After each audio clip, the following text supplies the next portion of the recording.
Enfim, mas aí, então ela tem que ter alguém do lado para ela ir. Então ela necessita da companhia de alguém de confiança, geralmente é um familiar, cônjuge, pai, mãe, irmão, senão ela não consegue sair. Algumas pessoas com pânico e agorafobia, no caso, ficam completamente isoladas dentro de casa. Não podem sair tem um mais. nível que a pessoa não consegue nem sair mais de casa, né? Exatamente.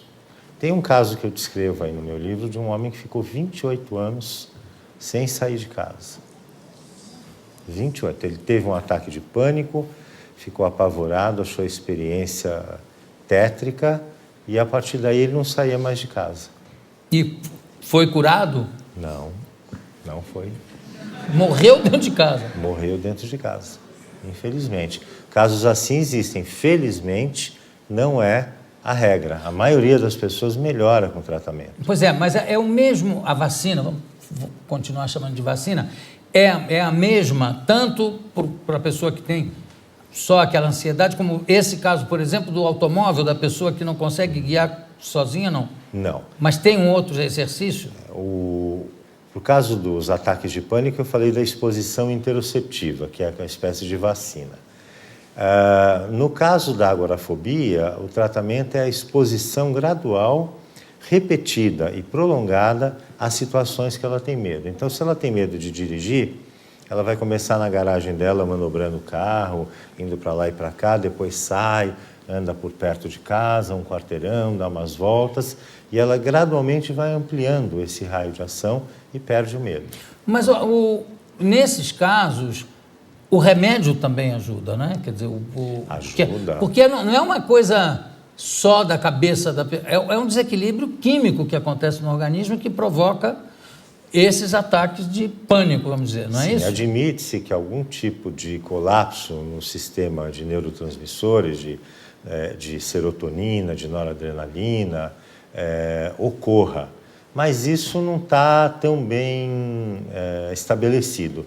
Tem muita pesquisa em cima disso, muitos estudos tentando explicar a neurobiologia de transtornos mentais, mas a gente ainda não conseguiu chegar num nível assim de boas respostas. Mas no caso do pânico clássico, o remédio não ajuda às vezes? Ajuda. Não resolve o problema da pessoa? O remédio diminui ou extingue os ataques de pânico.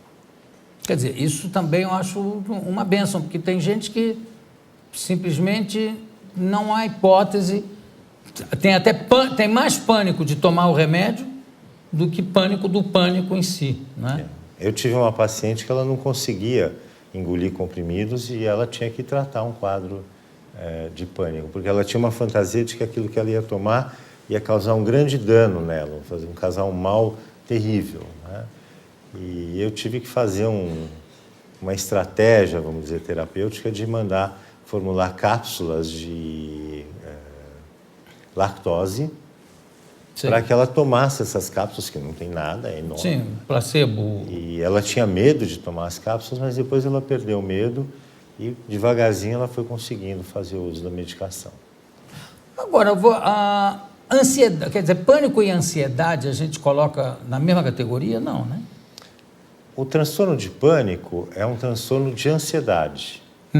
Os transtornos de ansiedade são, por exemplo, transtorno de pânico, agorafobia, fobia social, fobias específicas, transtorno obsessivo-compulsivo, transtorno de estresse pós-traumático. Transtorno de estresse? Pós-traumático. Como é que se manifesta isso? Isso se manifesta com pessoas que sofrem uma experiência incomum, não usual, traumática. Vou dar um exemplo. Uma mulher que foi estuprada. Ou uma pessoa que vivenciou uma enchente terrível na casa dela, ou aquelas pessoas que tem, acho que em Ilha Grande, que houve um desabamento, morreram pessoas. Claro, experiências traumáticas não comuns. A gente podia citar os bombeiros de Nova York, no 11 de setembro, né? Lá no World Trade Center. Mas a pessoa, ela passa a ter revivescências com a situação traumática. Elas passam a apresentar flashbacks, que são vivenciar como se estivesse sonhando acordado. Revivendo. Isso, revivendo com uma intensidade muito grande. E passa a ter pesadelos acerca do trauma. E uma série de sintomas. Agora, o que é curioso é o seguinte, porque duas pessoas que passam pela mesma experiência traumática, um pode desenvolver essa síndrome, né, ou transtorno, e a outra não. Quer dizer, tem algum elemento físico que também determina esse tipo de crise? Provavelmente sim, provavelmente algumas pessoas são biologicamente mais vulneráveis à manifestação de determinados transtornos. Quer dizer, não é, como é que eu vou dizer, não é um molde que todo mundo, então se é isso, você vai ter isso. Quer dizer, depende da vivência também de cada um. E pânico de entrar em elevador, por exemplo? A gente poderia entender isso como um quadro de claustrofobia, um tipo de fobia específica. Você sabe que tem um grande escritor sueco, fazendo um sucesso enorme, e que morreu com 50 anos, já vendeu 25 milhões de livros. É Larsen, acho que não me lembro, Erik Larsen, eu acho. E ele morreu pelo seguinte, ele ia pegar um elevador para ir num andar alto, não sei se foi pânico ou se o elevador estava enguiçado, ele foi pela escada.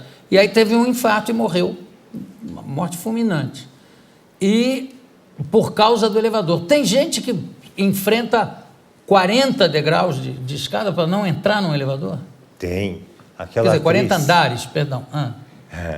Aquela atriz, a Ruth de Souza, ela Sei. tinha fobia de altura, não usava elevador. Você não tem isso, nenhum desses Não, problemas assim? Não. Eu estou vendo pela sua aparência, calma, tranquilo. Eu vou entrar num segundo bloco para abrir perguntas para a plateia, que eu vi que tem gente curiosa ali para fazer quase que uma pré-consulta. Willem, por favor.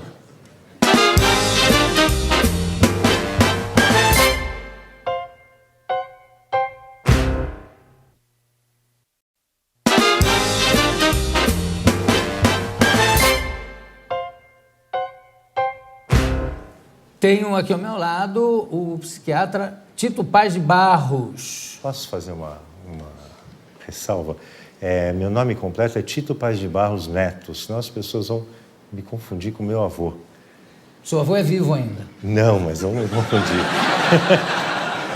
Vão atrás dele, não de mim. É o seguinte, ele está vivo, tá? Então é Tito Paz de Barros Neto. Me desculpe. Seria pior se fosse o contrário, né? Imagina. Mas a gente estava falando, antes de abrir para a plateia perguntas, eu queria também, tem duas coisas que eu queria perguntar.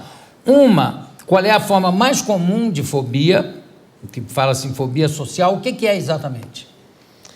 Fobia social, que já mudou de nome, mudou para transtorno de ansiedade social, e acabam sendo nomes que não dizem muita coisa.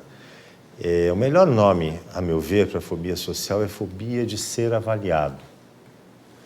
O que a pessoa mais teme é a avaliação negativa por parte do outro. Isso é muito comum?